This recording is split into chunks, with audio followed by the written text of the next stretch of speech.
This show has been brought to you in part by Bogart Extractors, an industry leader in hydrocarbon extraction. Bogart machines have been used in licensed extraction facilities all over the world and are available in small or large capacities for any scale operation. Call Bogart at 855-553-3887 or visit them at www.bogart.com. That's BHOGART.com and get the right equipment for your lab today. Are you ready for liftoff? Don't miss Canada's #1 cannabis conference and trade show, Lyft & Co. Expo, coming this May 12th through 15th to the Metro Toronto Convention Centre. Level up your industry intel at the Lyft Cannabis Business Conference, plus connect with movers and shakers from across the cannabis industry and preview new products and services from over 250 exhibitors. Plus, everyone loves Lyft & Co. Expo's prizes, live music, and more. Visit liftexpo.ca for tickets. That's liftexpo.ca.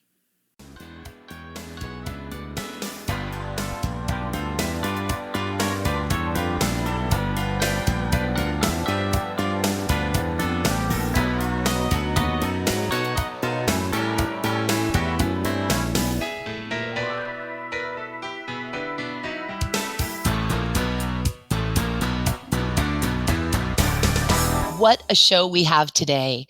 Henry Gage Jr., Director of Certifications for the US-hemp-building-association and founder of Build Green Now. Jacob-Waddell, Executive Director of both the US-hemp-building-association and the US-hemp-building Foundation. And Sally-Warren, a board-certified naturopath and member of Build Green Now. 3 members of the heroic and historic team that presented in front of the International Code Council on Hempcrete just recently. Welcome to Hemp Barons, the 3 of you. Thank you. Good to be here. Thank you. Thank you. I am just going to get right into it and lay a foundation for the listeners here of Hemp Barons. Now, I speak of Hempcrete frequently because of the thousands of products that can be made with hemp. Hempcrete is nearest and dearest to my heart. So let's start. Henry, could you explain to us what is Hempcrete? In its simplest form, it's a combination of a lime binder and hemp hurd. So hemp hurd is made from the stock of a hemp plant, and it's the part that we're arguing has such low THC that it shouldn't be regulated. Just let us build with it. And how I like to explain it, and thank you so much for that, is of course that Hempcrete, despite the Crete, which tends to give a connotation of concrete, so folks are like, oh gee, I when I do my Hempcrete workshops, folks will say, can I use that for a driveway? I don't know why that's one of their first questions. Can I use it for my driveway? Despite the fact that Hempcrete has that Crete word in it, the reality is it is a pest, rot, mold, and fire-resistant construction infill. It is insulation made from hemp and lime. Why? And Sally, I'm sure that you will be able to also add some information to this. Why is Hempcrete a superior insulation than basically any other form of insulation? Great question. Yes. Hempcrete, or hemp lime as we refer to it, is a superior combination, and you have to see it as a combination. It is in strength together, and used in houses, it actually helps to prevent mold growing. It is antibacterial, antifungal, all kinds of different things. And it's the combination of the two that is very, very important. What we refer to as Hempcrete is actually presented as hemp lime. The other thing is that it is hygroscopic. So what does that mean? It means that it has the ability to absorb and release moisture. And what does that do in a house? It freshens the air. It has almost the ability of filtering, but that assumes then that air is going through, which is the wrong idea. It's the moisture. It loves moisture. And so if you're in, say for example, a bathroom, taking a shower, it will actually absorb the steam. And that in other houses may produce mildew, which will eventually, if constantly fed and kept at the right temperature, will mold. And mold is a living creature that needs to be fed and kept at the right temperature, just like any pet, although one wouldn't necessarily want to keep mold as a pet. The Hempcrete or the hemp lime combination does an excellent job at keeping the regulating the moisture, and it will release it again once it's found a balance, which is what is so absolutely fascinating. And also, it's something that allows such a freshness of air, which is so important. It's just amazing that it's superior indoor air quality, and I want to revisit that in a minute. Absolutely. Now, the hygroscopicity, same thing as vapor permeability, right? For those who that may be a more familiar term to. I, however, love the word hygroscopic. But essentially, that's what it's doing. It's thermalating humidity or moisture, just as you say, and it is also regulating thermal energy. And so let's talk about that for a moment in terms of why it is a superior insulation. So with a particular with the right thickness wall, as you know, Henry, and I often say between 6 and 18 inches, and please, one of you will correct me if I've misspoken here, depending, of course, how close you are to either the equator or a pole, extreme temperatures, you would be able to, with very good windows, of course, be able to construct your home such that it does not need a heating or a cooling system in most circumstances. It will maintain an ambient interior temperature of around 60 degrees Fahrenheit, generally speaking, all year, if you have the right thickness and the right mix. And it will last for hundreds of years. Can we talk about those aspects, Henry? Thank you. Sure. I think a way of looking at this is one of my favorite topics because I love the topic of thermodynamics in college. Yes, And yes. what you see in this material are a couple of features. Whenever someone walks into our house, we live in a hempcrete house, the first thing they notice is a change in sound because the way we finish the walls, it has few reflections. So suddenly the sound level goes down for more than one reason. The first is the reflection of your own voice, and secondly, blocking sound coming from outside. So you get this sense of acoustic improvement.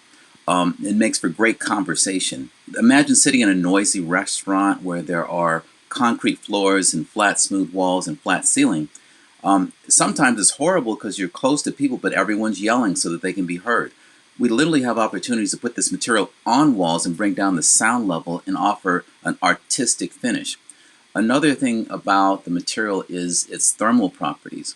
So you can consider that combination of hemp and lime to be a bit of a thermal mass. What does that mean?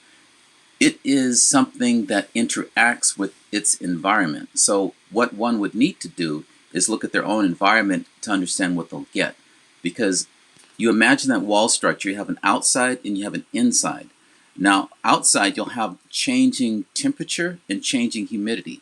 So the wall is actually an active element if you think of it in these terms because the moisture is trying to get in at a certain rate into the wall and also thermal. So let's just look at it from the inside. What we've experienced is an even heat. So in other words, during winter times, freezing outside, we turn on the wood-burning stove or the heat pump and it heats up the room, and the wall tends to hold some of the heat to the point that as you walk through a room, upstairs or downstairs, the temperature is consistent. And that's probably one of the larger features a person would notice with a two-story home. We have a two-story home, and you can hardly tell the difference in temperature between upstairs and downstairs. Now, I guess in terms of the hygroscopic properties, what's going on there is you can almost imagine it's both true for moisture and for thermal. You have what you might call like an S-curve. In other words, the point on the wall at whatever the temperature is at, that's what it is. But if it's colder outside, the wall is basically blocking some of the energy transfer, and that's what allows you to maintain the heat. So it acts as an insulator. It's just absolutely a fascinating material, and to sort of offer some additional wrap up of that incredible lesson that you just gave us. I suppose the summary of it is thermal inertia, right? Or diffusivity. Now, that's how a building reacts to the changing temperature outside, right? In relationship to the temperature inside, or how easily a local temperature change spreads through a material.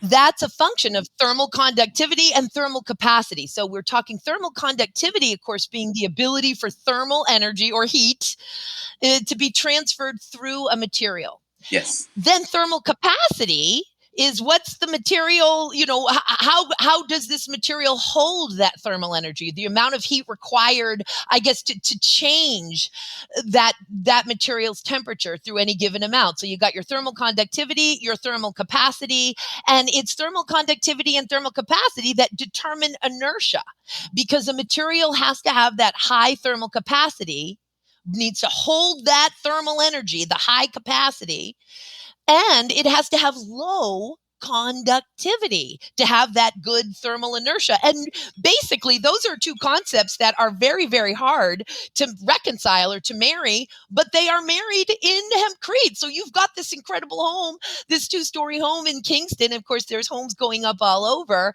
But this home in Kingston where you've got this consistent, warm feeling and beautiful indoor air quality because you have chosen Hempcrete for your insulation. Yes, I will add from a practical standpoint Please. that this is an old house. It's from the 1850s. We chose the retrofit model where we put it onto the walls. Now, what that also means is that after you finish your walls, you're going to learn some other things about your property. You might have to look at the floors, you might have to look at the ceilings, and look at the windows. So those are other conversations. But regarding Hempcrete, I think what else is worth mentioning is what is on the horizon for the material as we get the tests in place. We're looking at it as a potential solution or a part of a solution for remediation of mold, for example, slowing the spread of mold, the growth of mold. Because with what we're seeing is that if you look at how inside of a wall cavity you have like condensation that starts out of sight. Now keep in mind, at one point people thought it would be good to put plastic behind sheetrock. Then they pull the sheetrock off and find mold. Now what's interesting about this material is because if you have a slow leak and you don't know where it's coming from, what will tend to happen with this material is as soon as the water lands on it, it tends to disappear. I show friends an example where I throw a cup of water on the wall. You'll see the splash mark, and you come back in a half an hour, and you can't tell where it was because it got absorbed and diffused within the material and then evaporated based on the thermal or based on the humidity level of the room. So it'll release it in later. And the other property that was fascinating, we personally experienced, and that we're going to focus on at future testing, is if you could imagine in a stud bay. Let's just strip away the siding, all of it. Just look at the basics of a stud bay that provides support. Even though we didn't argue for structural support, we've experienced that it provides significant structural support. Because if you think about it, there is no place for the studs to go under load or under attempts to shear because the semi-rigid elastic properties of Hempcrete doesn't allow it to move. And we experienced that because a car crashed into the corner of our house. And basically it sent a shock wave down the wall that we felt through the house. But because it wasn't a crystalline structure or it wasn't a fragile crystalline structure, some of it came out of the wall, but it was able to resist enough of the force to stop the car. Whereas, fascinatingly enough, just last week I passed by a store where a car had run into a column in front of a store, and because it was crystalline, it basically cracked and shifted. It's amazing, the sort of torque, right? And when we talk about hurricane proof or tornado proof, where earthquake resistant, proof, yes. Where amen to that. Where do those meaning amen to resistance versus proof? Where are those sort of schematics? Where how does Hempcrete compare to, say, a Portland cement, which of course is structural, and Hempcrete still requires framing of some kind.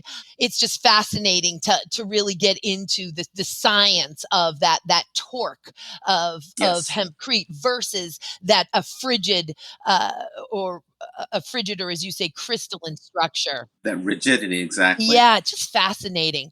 Now, having said all of that, the reality is that in the United States and in most parts of the world, but we're talking about the United States for right now. When you want to build a hempcrete structure, you are basically automatically become an advocate, because you're going to have to prove to your building and planning department why it is that you want to use hempcrete, and get them to approve your use of hempcrete when they're not familiar with this material, and there's really nothing in any codes for them to look up. And it can be very difficult to a little easier. For example, as you well know, the first fully permitted hempcrete home in the United States was built for the then mayor of Asheville, North Carolina. And it's a little easier to get your building and planning department to approve a permit when it's for the mayor, right? And of course, it was wonderful professional builders who were able to make all of those cases. But others, it can be very difficult. And oftentimes, folks had been forced and have been forced to build their hempcrete structure, but with different things that shouldn't have to be part of extra bracing, extra layers, because the building and planning department said, okay, we'll let you do this, but you're going to have to do this too. And it wasn't necessary. In comes the US Hemp-Building Association and the US Hemp-Building Foundation. And we've got our massive hero here, Jacob-Waddell, the executive director and former president of the board of directors for USHBA. And knowing, and we had known this for years, and of course, Dion Margroff, the late, great Dion Margroff, who we all know and love, and who has such a special place in the history of cannabis and hemp, and in the history of the U.S. Hemp-Building Association, said, we need to get this into the code. Like, this has got to move from cottage industry, everyone's an advocate, to the mainstream. This is simply a superior building product. We are in climate change. We're having fires. We can no longer tolerate that 50% of landfill waste every year is due to construction materials, off-gassing, toxic, temporary construction materials. We need to get this into the code. So with Jacob's leadership, this began this application to add hemp lime, which we're calling Hempcrete, the hemp lime appendix, to the International Residential Code through the International Code Council. That effort was born. Jake, please talk to us first about, brother, what was required, the not only the expertise, but also the funding required to prepare this appendix, and then submit it to the International Code Council, and then we'll move on to the wild success from there. Okay. So in general, the process is you need to submit a document for approval. Our process started really at the U.S. Hemp-Building Foundation's Hemp Build 2021, which was our big fundraising campaign last year. We were able to get in enough money at that point to start courting consultants. We saw that there had been people that had successfully done this with straw bale and straw clay, and we decided that the best idea was to get them on our team and have them repeat their success. So we brought them on. After that, we reached out and tried to get collaborators on the writing process. Mary Dempsey from Impactful Ventures stood up, and she became a crucial piece of the puzzle, helping to keep us organized and keep everything moving forward, taking documents and having people translate them, taking things and stripping them down and resubmitting them kind of in hemp language. She did a lot of amazing things. And she also brought on Kiko Thabeau, who between Kiko and Cameron McIntosh were the initial builders or architects that we had involved in the group. Cameron got really busy. He had that big success at the end of last year. And so understandably, he had to back away for the time period for the first couple months. But we started drilling through the product, taking the straw bale and the light straw clay appendices and modifying them as necessary to make sense with hempcrete, and then going back and going line by line and making sure that everyone from the hemp building side agreed that made sense, and everyone from the code side said that is code language. Then, about 3 months in, or I guess 2 months in, there was the Austin Summit, and we were able to increased the team, and Cameron was able to join us again. Matt Marino from Homeland Hemp Crete and Gary Fox out from Seattle were able to join in and help. Everyone kind of did their part and got everything together. Gary, for instance, did the drawings that are in the document, so we'd have been kind of lost without that. I guess from there was the submission in January. The submission process has happened every 3 years, so we were kind of on a timeline that we had to hit this by this date. Before we submitted it, we sent it out for review to to 24 or so international members of the hemp building world, as well as some specialties in structural and fire and vapor permeability from the established IRC building community. And then we took all those reviews and tried to filter them down to a finished document that was submitted. And then 2 months later, there was a rush to gather another group of people together that were mostly in the Rochester area. We tried to keep it in the Northwest. That were able to come and show up at the defense or the committee action hearing and talk about the document and show support and really kind of push it across the finish line. So just incredible. And I think you meant Northeast, right? Because it was Rochester, New York. You are correct.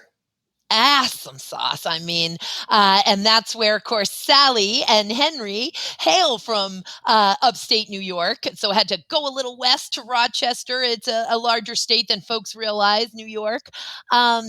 To do that testifying, which I want to talk about in a second. In the end, how much money was raised, or how much did it cost essentially to submit this? And I know there's more funding, and we'll get to the next step that absolutely needs to come. But in terms of getting to and when we say IRC, listeners, we're talking about the International Residential Code. The IBC is the International Building Code, and the ICC is the International Code Council. So how much money did it take for this appendix to make it through that every 3 year, that deadline that you made it through in January to get to the committee hearing at which you testified? Okay, so in our situation, we were able to raise a little bit over $60,000. We have spent a little bit under 30, but we're still waiting on a bill from the consultant. So I'm guessing we're probably going to be closer to about $40,000 at this point, and we still have a couple other stages to go through. So that's where we're at. Now, this was the creation of a brand new appendix. So this is the biggest chunk of work you're probably ever going to do in one of these submissions. So in future rounds, it would be a lot less because you would be modifying a sentence here. It could actually be more if you include testing costs, because a lot of the things that we don't have proven right now, we now need to spend money on tests. And some of the tests alone cost $50,000 for a single test. So, amen. Yeah, it ranges. It's basically a limitless funding needs there. And by the way, bravo, USHBA, because I remember way back in January of 2021 when that original fundraising went down. And even in planning for that, the estimate was, I think we're going to need around $40,000 for this. So clap, clap, clap. $40,000. I mean, most people don't get anywhere near that correct estimate. Good job, guys. Amazing. And of course, the funding needs remain absolutely limitless, because not only the testing that needs to be done, but then beyond that, of course, there will be all kinds of advancing the mission of both the USHBA and the USHBF to continue to move forward, because we're really talking about residentials right now. So in any event, you submit.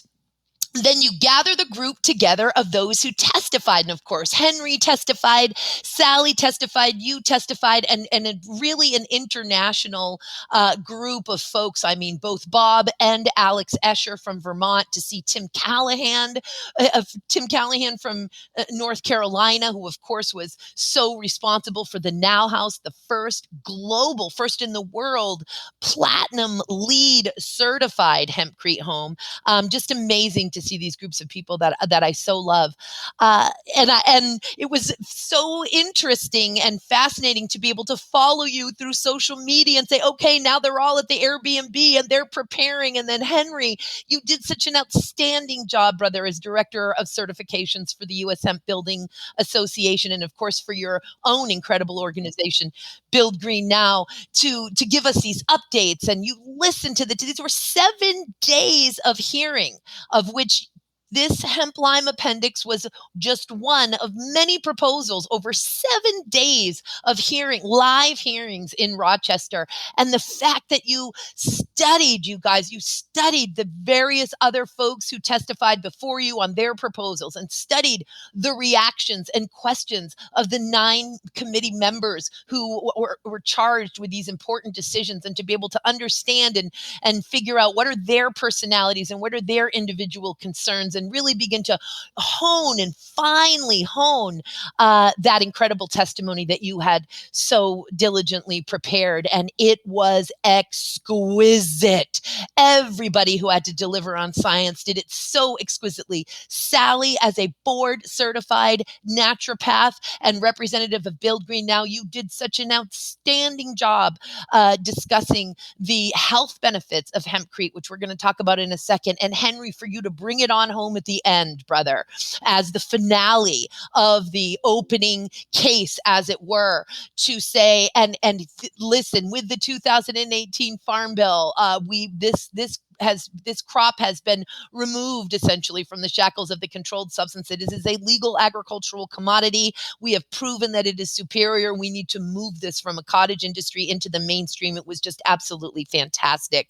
Sally, what was it like, sister? The only female in the group of amazing brothers testifying. What was it like preparing and actually going before the committee in that building? Can you share with us what your experience was like? The team of extremely qualified and experienced guys were amazing. I was always fascinated listening to them talking about their experiences and their their incredible qualifications.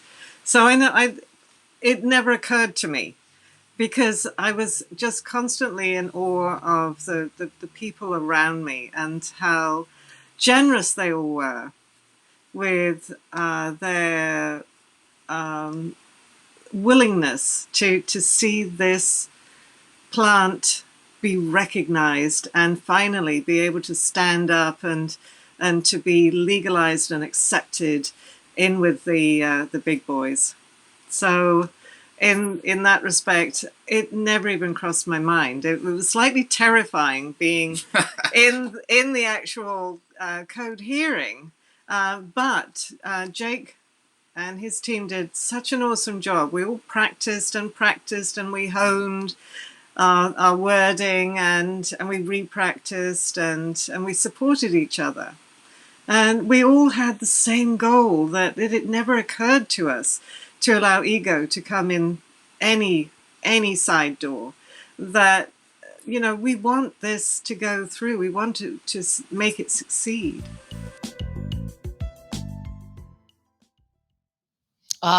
That plant is the great synthesizer. And I almost giggle when you say, and the willingness, because most of the people who testified, it's not that we're all so willing. And I did not testify. I testify in all kinds of hearings, but I certainly did not testify in that one. The plant picks you, and then you're in, and you're just basically don't have a choice. So most of the people that were in that Airbnb with you and testified, they couldn't stop if they wanted to. It is just that the plant gets you, it gets up into your DNA, and you work to deliver on the promise of this plant, and you do what it takes. And that's what this group has done. And it is just tremendous. Can you share with us a little bit about which of course was on the health benefits, but share with us a little bit of your testimony, or what was the most important thing for you to deliver to the committee members? What did you most want them to understand about your testimony? Well, that's a really great question, because I had worked in Manhattan for a number of years, seeing so many people who were mold injured and that the number of symptoms were incredible, right to where I was seeing a lady who basically couldn't live in her apartment. She couldn't even couch surf because she had become so highly sensitized, and the mold had started off in her system and then sensitized her to many other issues, chemicals, glues, fire retardants, all kinds of things like that.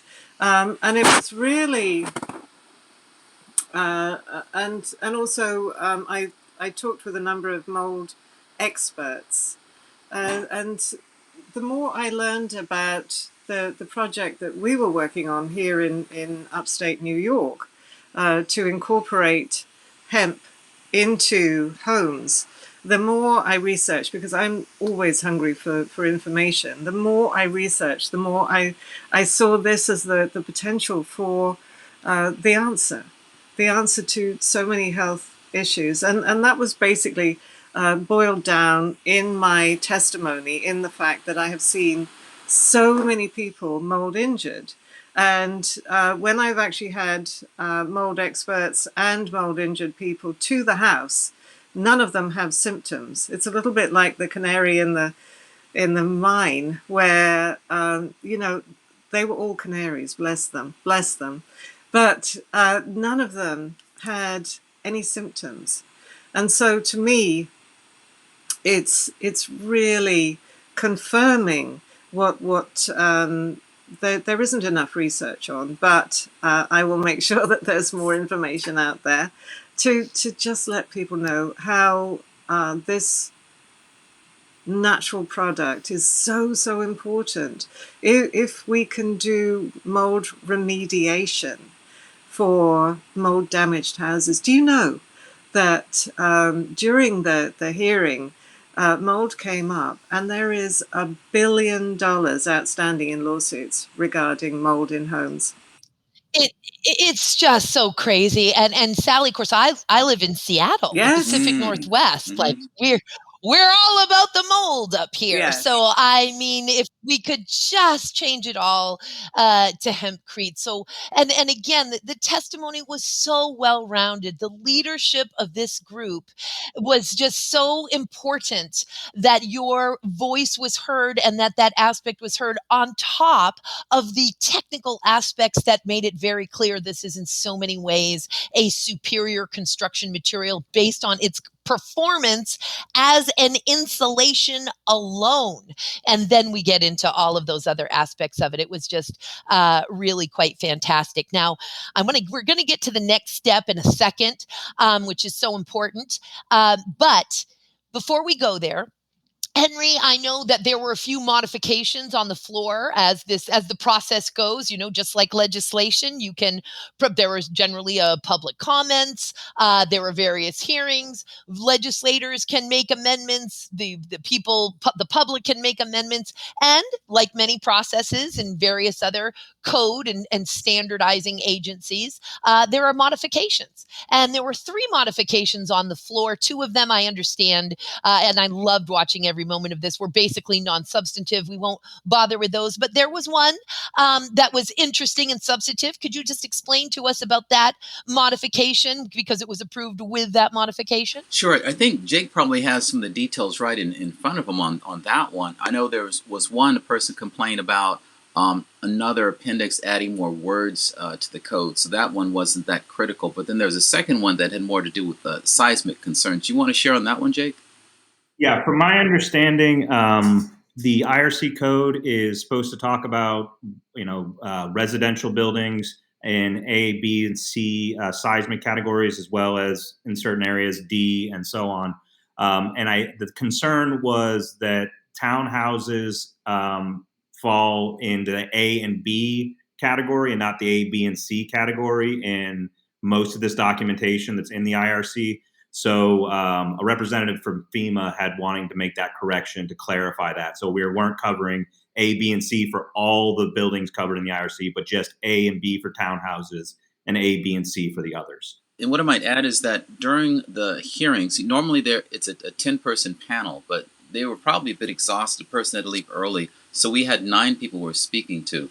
So one had voted based on the number of words and appendices. The other had voted based on the seismic issue that was just mentioned. Mm-hmm. Now, what's interesting as a consideration going forward is that there was a reasonable consideration around the idea of a mass wall. So the concern there is that if you have a mass above a certain height, what are the additional bracing and shear resistant building requirements that are in place?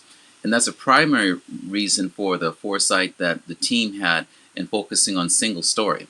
Now, what that means is that it's a prescriptive code. People can build 2-story structures. They just need to work it out with their building department, et cetera, et cetera. Excellent. Thank you for that. And actually, that's a perfect segue into the next step to wrap up. What was approved is the appendix for hemp lime, which is Hempcrete, insulation for, correct me if I'm wrong here, guys, 1 and 2 family dwellings and townhouses within that A and B code. Please, if I have misspoken, massage that so that it's correct for our listeners. Pretty much, and I think both Jake and I can speak to that. I would encourage people to read the language itself, and in fact, what Jake and I are working on is some training content. I'll defer to Jake on that part, and I'll mention that primarily the idea is that we are now in the public hearing phase, and the expectation is that we may receive some comments, public comments, and we'll coordinate details associated with those to get through this period. Anything else you want to add or expand on, Jake? Yeah, so there's a lot of things moving forward, but yeah, you're absolutely right. Right now, we are in the public comment hearing period. You can make public comments. These are alterations to the codes. These are like amendments to the codes that are being presented by somebody. We are trying to coordinate that the best. Basically, if we get no public comments, then in September, we'll be lumped in with everything else that got no public comments, and there'll be a single vote that would approve all the documents. So for us, it may be best if there's no public comments, but we're still considering, if there's good input, what we need to look at. This kind of spins off to what we need to look at for the next 3 years, which is what testing needs to be done in order to expand it. Like, for instance, giving us credit for the fire resistance and giving us credit for these structural racking improvements that you see. So these are some of the next steps. Thank you. And so essentially, and I wanted to sort of just wrap up that we're not talking about commercial. So as before, and we've moved on to next steps, but really what I was trying to make clear was this is the International Residential Code. These are 1 and 2 family dwellings and townhouses within A and B. We are not talking about department stores and apartment buildings yet. Having said that, indeed, there are department stores and apartment buildings of Hempcrete insulation that are going up, that have gone up, and they're tremendous. I mean, the Triangle was one of the first ones, right, in England. And then the department store, which unfortunately escapes me right now. But what we're talking about, though, is moving from the approval of the hemp lime appendix into the adoption of the hemp lime appendix. So next steps, my understanding is that's what we're experiencing. And Jake, the public comment period that you're talking about ends, I think, June 20th, from what I understood from that incredible news and update that came subsequently from USHBA. And that is in preparation for the next set of hearings, which will be live or not, please correct me, in September. Are you going to have to testify for that again, or will that be just a vote that is taking place over a series of meetings? It depends on if there's public comments. If there's public comments, it'll be a similar process where there will be a proponent and the opponent on any different public comments or amendments to the different parts. To kind of talk about the process briefly, if a public comment is made, it makes it to the floor. There's a 50% vote that needs to be hit in order to reopen the whatever the submission was initially. And then at that point, there needs to be a 2/3 approval in order to get any of those amendments or modifications from the public comment period accepted. There is also a possibility if something was disapproved at the last committee hearing, that they could make it approved at this hearing. That was successfully done by Cobb last time, but there's a big political campaign that has to go with that, trying to get all the support you can from all the ICC members from different states. That's the brief. And so that will, at that point, we get approved officially. Adoption is a whole separate thing. Adoption is, state by state, having them adopt the appendix. There are certain states, I believe, like Maryland, which will just approve it automatically. Depends on how they're set up. But what we're doing is we're trying to form a coalition with other natural building groups, so that we can, as a team, kind of go out and try to get the group of appendices all approved at the same time, and really build a strategy on how to do this, because right now it has not successfully been done across the board with a lot of these natural buildings. Jake, this is like, I know the listeners can't see me, but you guys can. And I'm sitting there going, oh, with my jaw to the floor, this is so useful. I did not realize this. Okay. So we went from basically the preliminary approval, which is probably why you guys use the word preliminary. Thank you. I'm now making sense. And then we would go into the formal and final approval in September, because now we're in the public comment period. It's all starting to jive with me now. And at that point, the states, just like when we legalized hemp as an agricultural commodity at the federal level, the 50 states get to decide, well, thank you, feds. We appreciate that, but we're going to decide state by state, we're going to pass legislation to cultivate hemp. It's the same thing here. So still, each state is going to have to decide.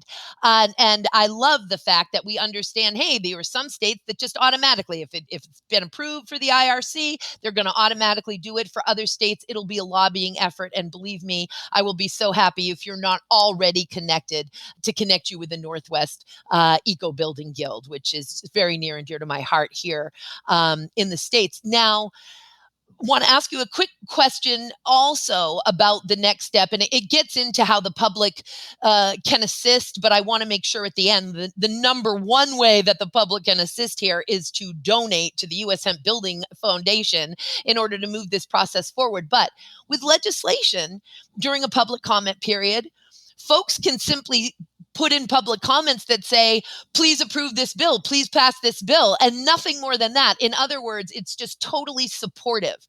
Legislation is different than a code and an ethics or a standard. So is it helpful for folks to submit public comments that are as simple as, please approve this, or that is not any part of this process at all? It is not helpful. It is just something that it would be a waste of people's time. From my understanding from the consultants, it would not be helpful. This is really a period for proposing amendments. Got it. Excellent. So unless you've got it taking an issue with the approval, stand down, and it's moving forward. It's moving forward. And I also very much appreciate that, on the one hand, stand down, everybody. If it isn't broke, don't fix it. While on the other hand, saying, despite the fact that we've engaged the international and global experts for months and months on this issue, it is possible somebody comes up with a novel idea, and we would hate to turn such a novel idea or thought away. So what a position you're in. Oh my God, you guys are so fantastic. And as we move forward, there is a thing here, the Code of Federal Regulations, which run our lives here in the United States of America. And we call those the CFRs, the Code of Federal Regulations. Henry, my brother, as Director of Certifications, there is a CFR, 16 CFR 460, which governs essentially the labeling and advertising of home insulation. So despite the fact that, let's pretend we've got the final approval in September and then that all the states adopt it, let's just go there, okay? We will still have 16 CFR 460, which is the labeling and advertising of home insulation to I'll say contend with, but it's not a contention, to comply with. how does that how does that particular regulation interact with what we're talking about now? I would say that we embrace regulations because they provide a substantial benefit. As we talk as a team and we think about the work that we did, we want to support safety. The whole purpose of this is to provide a protocol that increases safety. Now, when it comes to measuring insulation, of course, a person isn't going to the store and buying a box of Hempcrete that fits their house, so there isn't a place to put the label actually. Instead, there are companies that are going to make products like insulation batting. Some of that is, in those cases, they're going through processes where they're going to be held to labeling requirements. And it's just one more thing is in terms of proof and verification. So it's fairly straightforward. In terms of the work that we do, we'll continue to look at the materials we're working with and add increasing levels of detail based on science to show the relationship between the lime binder, the hurd, and the insulative properties. So within the appendix, what we will do as part of our continuing education process is help people understand how to comply with the appendix. So for example, there are tests that you want to do that increase the likelihood that you meet the insulative expectations of the material. So in our case, you may be looking at, let's say, average 2R per inch. Now, depending on the application, if you're using spray applied or if you're using blocks, you're putting some of those in place and finishing them, you'll get slightly varying results. So we'll defer to the manufacturer's recommended process for the material for that. But I think we're in fairly good shape for that. Another thing to consider is that this is not like any other insulative material. It's not as simple as just, put it in the wall and measure, because even that is not really accurate, because what I found with insulation, if you don't seal it well, et cetera, and you have not hempcrete but other material, air flows around that and completely obliterates any expectation that you might have had of R value. The benefit of hempcrete is that it seals a cavity and immediately stops all those convection currents that could otherwise occur. In addition to that, all the other properties, I think we're going to find that what actually data is showing is that the material outperforms expectations. Our challenge is going to be to capture and document that. And what a segue, brother. Thank you for that. And what a segue to how can the public help? Because we're getting right back to testing and proving. And there are things that we know about hempcrete that we need additional scientific evidence for. And there are things that we suspect about hempcrete and are pretty sure we can prove, but we need the money to be able to do that. So Jake, how can the public help to advance this incredibly important mission? This is a climate change. This is not hemp specific. This is not housing specific. We're talking about being in a very critical period of the evolution of the planet Earth. This is incredibly important work. Words actually do not do it justice, including the adjective incredibly. It's exponential. How can the public help to advance this mission and essentially heal the planet, make healthier homes? So donations really are key. We need money to move things forward. I think we've done a really good job on not much of a budget coming up to this point. What we've seen is after this, beyond the things we've already discussed with testing and the finishing of the IRC code, we do have the commercial codes coming up in 2 years. And so we want to submit to those. And we have, carbon credit calculations we're trying to figure out and trying to set up practices for herd specifications. All these things are taking time and money, testing practices for houses that get built. So ushbf.org will forward you over to ushba.org/ushbf. You can find the links there. There's a GoFundMe page that you can donate to. We will be rehashing that in the next couple of weeks. There is the hemp building us-hbf hemp build 2022 that we'll be announcing soon, and the dates on that. Please attend to that. If you're a corporate level or you have this kind of backing, please consider being a sponsor for that event.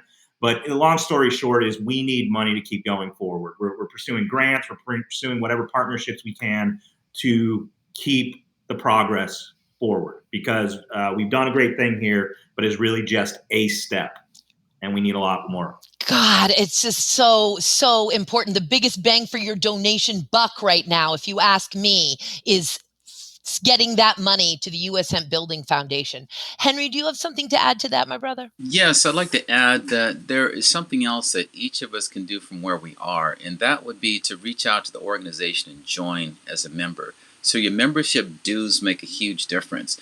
Join as an organization, because what we're talking through right now as a board is how to collaborate with other organizations. We recognize we're not the only game in town. However, there's a certain amount of power. There's the power of unity, and there's also the benefit of collaboration. And as we come together, what we're going to find, if you can imagine, we basically have to figure out how to spread this good news coast to coast and border to border.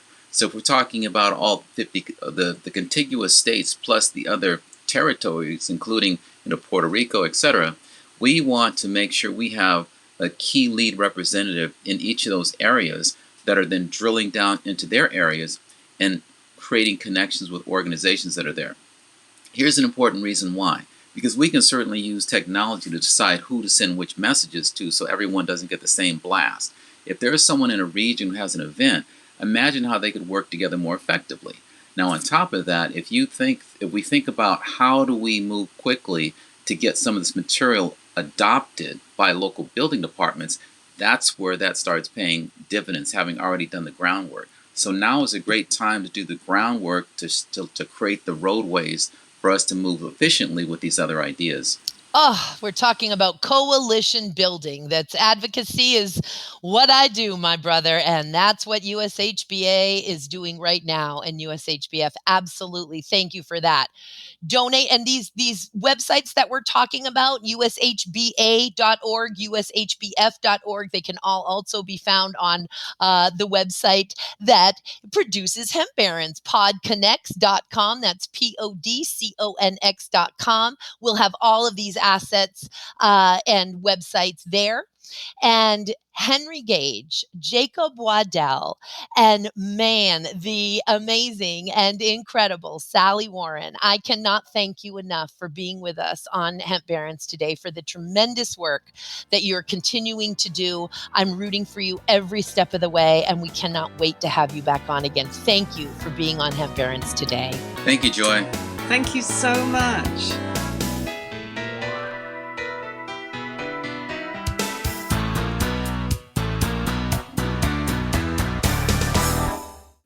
I'm Joyce Gerber, the creator and host of the award-winning podcast, The Canna Mom Show. And we are on a mission to enhance the impact women have on this industry as business professionals, healthcare providers, policy advocates, caregivers, moms, by sharing and preserving their stories of love and kindness, wisdom, and hope. I am so grateful to have found my tribe of Canna podcasters right here on PodConx, and look forward to our work of crushing the stigma around cannabis and caregivers and building this new industry together.